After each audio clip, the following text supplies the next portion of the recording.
My dear brothers and sisters, as we reflect on the Gospel reading from John 20:11-18, I can't help but feel a deep sense of gratitude and humility.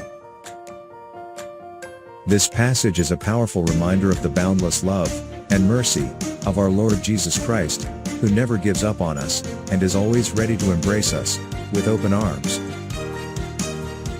In this passage, we witness Mary Magdalene's profound grief and despair as she stands weeping outside the tomb of Jesus. Her heart is heavy with sorrow and pain as she thinks about the terrible loss of her beloved teacher and friend.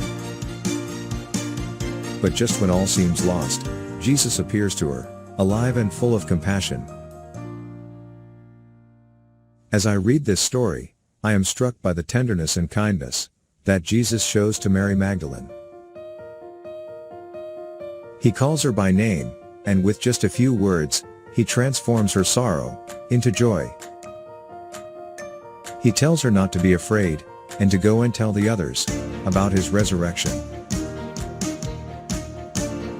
And in that moment, Mary Magdalene becomes the first witness of the greatest miracle in human history. But there's something else that I find particularly moving about this passage, and it has to do with the way that Jesus relates to Mary Magdalene. You see, Mary was not a particularly important person in the eyes of the world. She was a woman, and in those days, women were not considered to be worthy of much attention or respect. And yet, Jesus saw her as she truly was, a beloved child of God, someone who was worthy of his attention and care. In a world that often values power and prestige above all else, this is a powerful reminder of the way that God sees us. He doesn't care about our status or our accomplishments, he cares about our hearts. He loves us, not because of what we've done, or who we are, but simply because we are his. Let us remember the words of Jesus to Mary Magdalene. Let us remember that we are not alone in our grief or our struggles, but that our Lord is with us always.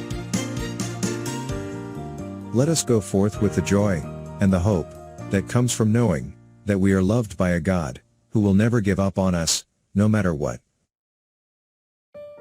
And let us strive to see others as he sees us, as beloved children of God, worthy of our attention and care.